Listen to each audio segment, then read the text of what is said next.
Hello guys, and welcome to a new Steel Division video today by me, Vulcan. Today I have FoR versus Theoman222 in the second round of the losers bracket in the second Asia Pacific tournament. This is Pointe du Hoc, and on the Allied side today, FoR is going to be playing the 2nd Infantry, and on the Axis side, Theoman is going to be playing with the 9th Panzer. So two very strong divisions indeed that we have seen throughout both the Asia Pacific tournament and the Great Paradox tourney quite a lot. So in this game, FoR was knocked down to the lower bracket by Winters in round 2 of the upper bracket, and Theoman was knocked down to the lower bracket by Protosoccer in the first round. So all to play for here, as they would like to move on in the lower bracket, see if they can find a way to at least become second in the tournament. And let's have a look at what's going down. So up in the top side here from Theoman, looks like we are going to be seeing the cliff trail taken by a Panzer I and a Panzer II Lux. Further down, some Speertrupp. We have even further down the Panzergrenz, Command Infantry and Speertrupp there. Over on the Allied side, not too much gone down either.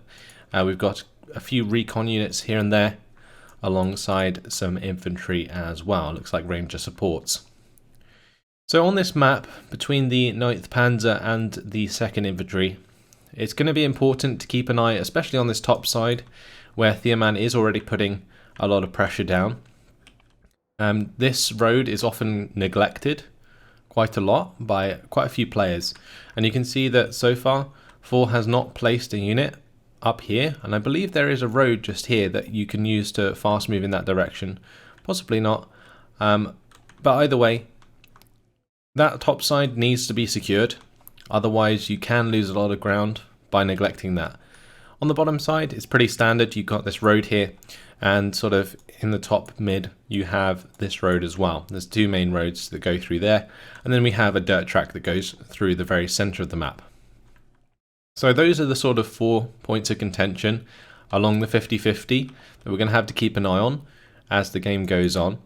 And that's where both players can make or lose ground. Let's have a look at what FoR is adding to his lineup. He is going to be rolling out with an M4DD, and this is actually a very good counter to a lot of the 9th Panzer's armor in Phase A. The M4DD has the 5 accuracy and 11 AP and 10 armor, which is way better than anything that the Panzer II Lux, Panzer I-C, even the Befehl Panzer II-C can put up. So the M4DD here should be able to do a lot of damage against that armor if it's placed in the right place and doesn't get outflanked or pushed on at close range. Now this is Pointe du Hoc, so there is a lot of tree lines, and that may fall in favour of the 9th Panzer because the Panzer II Lux really do work well at close range. But all of the Lux currently deployed on the top side for Theoman, none elsewhere. We have an AT gun to cover this road. There is also a mortar carrier down on the bottom side, but no AT gun here. And that looks like it's going to be okay because there's no tanks on the bottom side from FoR. FoR has an AT gun of his own though.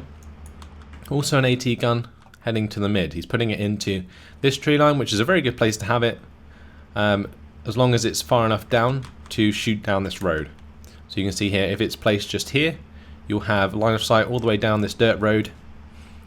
You can also put it in this one, but that is a little bit more vulnerable. So yeah, it really depends. But FoR finding a lot of ground in the center early on, looks like it's going to be trying to get that even further forwards, which probably works out better for that AT gun, since it will always be able to engage. There is nothing that is 1,200 meter range that will be able to outrange the AT gun because of the line of sight, unless a tank comes maybe here. But the half track is going to be what FoR is going to be worried about when it comes to the AT guns and so on. Anyway, on this top side, Panzer I-C, Panzer II Lux, they're all zooming on over. I'm surprised they have stopped their fast move and have gone into an attack move stance. To me, that's rather odd. Jeep 30 cal is going to be rolling up here, bumps into both the Panzer II Lux. The recon squad was dropped off. Can Theoman see that though? No, he can't. So the recon squad might be able to hide in time to keep relaying information on this push that's coming out from Theoman on the top side. But the M4 is in a really good spot here to counter this, so looks like FoR might have this under control. He did find a +1 early on due to having the AT gun push up in the mid, and he now has the Ranger support joining that. He's moving up a Jeep 30 cal on the bottom side to make some ground up here, although that Jeep 30 cal won't be able to go any further. We'll end up having to drive all the way back round if it ever wants to make ground again. But still a nice place to have the Jeep 30 cal, again just to push the front line as much as he can. So here comes the Panzer II Lux and the Panzer 1C. Currently the M4 can't fire because the line of sight's a bit dodgy here. You can see there's like a slight hill. That's why this trail is actually pretty hard to deal with sometimes. The M4, once it gets into line of sight, should be okay. But you can see there in the distance all of those Panzer IIs, and it seems that line of sight has now been found. However, having both these Lux next to each other is a really bad idea. Like, they can't penetrate at that range, neither can the Panzer 1C. One of these Lux needs to be flanking. The only way that a Panzer II really is going to take out an M4 is either by being right next to it or by shooting it in the side armor, and currently FoR is just able to continue firing onto these Panzer II Lux, which Theoman is just letting him do. To me that's very odd, because eventually the M4s are going to get the kill. It's taken out one of the Panzer II Lux. It can now just kill off the Panzer 1C, or make it fall back at least. That's going to get rid of this massive amount of territory that Theoman has gained, and push it back in a +1 favour of FoR. So the Panzer II Lux push coming out of Theoman already thwarted. The only good thing here is that these Panzer 1Cs and the Panzer II Lux can go and hide in these little cracks in the cliff, which is quite funny. The Lux has almost recovered, but is in enemy territory now, so it's going to constantly fall back until it finds its way over the 50-50. And with the M4 this close, it's not going to miss any longer. That's one Panzer II Lux down, and there goes the Panzer 1C. So the major substance that Theoman put into that top push is all gone, and another M4DD now being brought in to support. And that's going to make things very difficult for Theoman222. The MG42 did find a shot onto the M1 gun here, which has taken that down to 2 health, and that may allow the mortar carrier to kill it once and for all. And then that's another thing, in the centre, that mortar carrier could also lead the way for the Panzer Grenadiers to defeat the Ranger Sports and these rifles. So this mortar carrier has a lot of work to do, but could definitely create some ground for Theoman in the centre still, even after losing all of that ground in the top side. So +1 now for FoR, 52% territory lead. MG42s are doing Theoman222 a lot of favours. In the bottom side though, the Panzer Grenadiers are pinned down, and these Ranger Sports are basically meters away from discovering the speed troop. We are seeing mortar fire come down though from this 251-2. It seems to be a bit misplaced, maybe a bit delayed. I feel like that wasn't necessarily microed properly, and might not find the correct shots onto this Ranger support, which will lead the speed troop to die.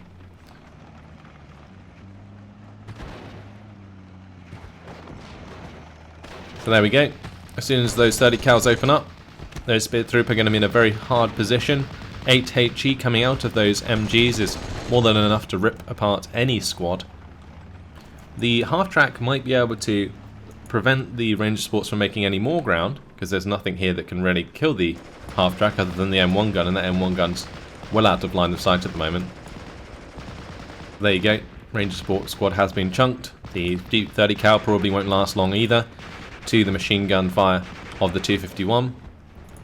Back 38, going to be firing at the Jeep 30 cal there, taking that out.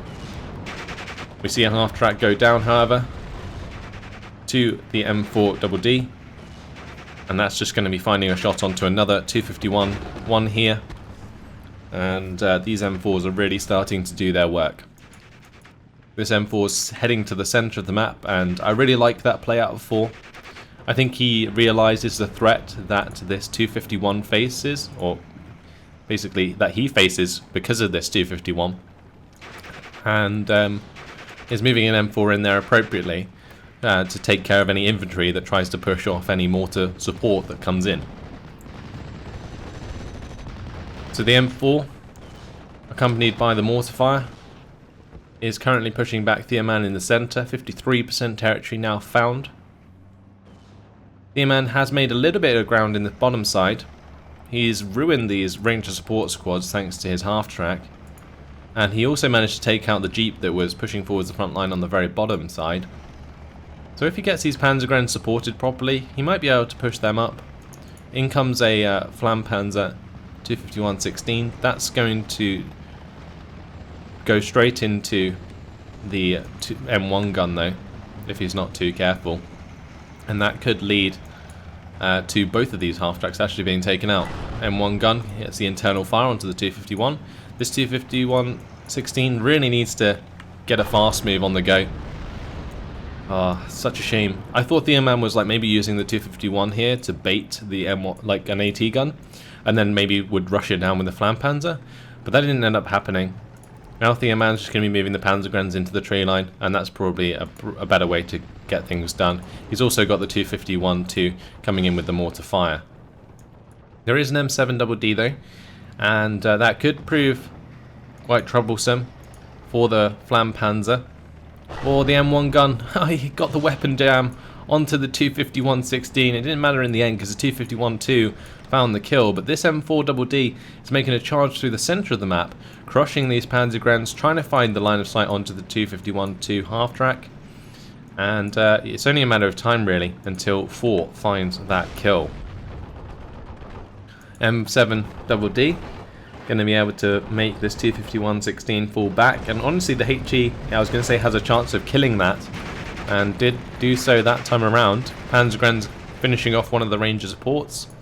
Half-track is going to be nearly opening up again. Basically needs to smoke itself off, otherwise it's going to be in trouble. Only chance now really is to try and get behind this orchard, and that's exactly what Theoman is doing. He's found a way to sneak away from the M4, but that's putting the 251-2 in a very precarious position for still hunting it down. That is a wild goose chase right there. That 251-2 is going to be surrounded. Surely this M4 will find the kill. Theoman's microing that very nicely though. Panzergrenadiers have been forced to fall back due to the M7 hitting them in the face. Panzer 1C, very good choice to take out infantry at close range. There is a Panzer 2 Lux now coming in and ripping apart some infantry in the centre. Because the M4 is so busy dealing with this 251-2, Panzer 2 Lux has kind of been running rampant. But I'm sure the M4 here will be dealing with that shortly, unless this AT gun can get in the way and get the kill onto the M4. So far, it's been a very interesting game. Both players, I feel, have been playing relatively well, other than Theoman losing his initial Panzer 2 Lux and Panzer 1 in the top side. This half-track still running the M4DD around. I find that very amusing indeed. Pack 38, can it get the shot onto the M4 before the M4 finds a shot onto it? It missed. Not going to do the job this time around. Pack 38 pinned down. Crazy stuff. FoR there just going to finish that off. Once he gets the last shot off, should find the kill. And indeed he does. Panzer 2 Lux going to keep coming around the corner at very close range. Is he going to be able to get the kill? Bail out. Bail out from the M4. M4s have such a fast aim time, and there it really showed, as the Panzer 2 Lux goes for that ambush and doesn't find the kill. Incredible. On the bottom side, infantry is dead. Panzergrenadiers and the Panzergrenadier are both destroyed. Panzer 1C is the only thing now that can really clean this up. That Panzer 1C, if it was closer to this M7, I feel could have possibly found a penetrating shot, but it's going to take a while to get on target, and the HE of the M7 is going to be enough to force that Panzer 1C to fall back. Now that M7, all it has to do is fast move into the route of the Panzer 1C and get the surrender. M4DD found the kill onto the 251-2. Theoman couldn't run around the M4 for too much longer. He has found a good shot though onto the M4DD on this top side, but has relinquished a lot of land due to the push coming out of FoR across the board. Quite a fast and furious game this has been so far. +2 though, now in favour of FoR, moving into Phase B. So Theoman can now rely on these Panzer IVs to possibly find a favourable engagement against M4s. But he has currently got 2 of them to kill, and that's a Panzer IV-J on the bottom side. A Panzer IV-H would be a lot better suited on this map, honestly, due to its faster aim time. The aim time of the Panzer IV-H kind of matches that of an M4.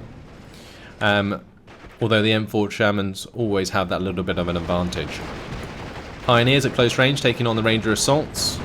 Looks like they will be able to win out in that fight. There is an M5 gun on this road though, and this Panzer IV-J might just be running right into line of sight of that. Currently has a fast move. Not sure if Theoman has noticed this. Currently maybe microing the Panzer IV-H in the centre of the map. Weapon jam immediately onto the Panzer IV-J. This M5 gun has the 6 accuracy, more than enough to deal with a Panzer IV-J. It's going to be up to the Pioneers to see whether or not they can pin down that M5 gun with the MG34.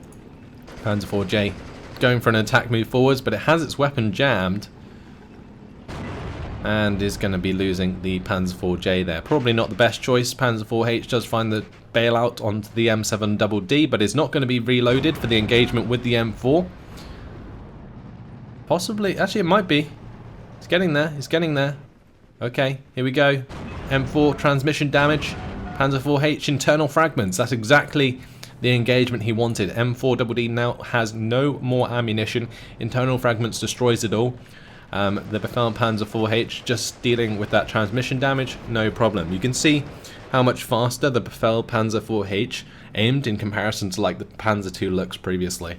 And that's just the beauty of having an automated turret as opposed to a hand crank turret like the Panzer IV-J. So with these Pioneers making ground down here, you can see that they have pinned the M5 gun, and that may allow the reinforcing Panzer IV-J to actually make some ground. But across the board at the moment, 61% territory lead for FoR, mainly due to his infantry placement. You can see the Ranger supports here and the rifles making a lot of ground. If these rifles actually kill off the PaK-38 up here, that is going to open up even more ground. He definitely needs to find something to put up here sooner than later, otherwise Theoman's going to be losing a lot of territory. But this Ranger mortar seems to be doing a lot of work. Is currently trying to take care of the PaK-38. M4 is getting line of sight onto Panzer Grenadiers.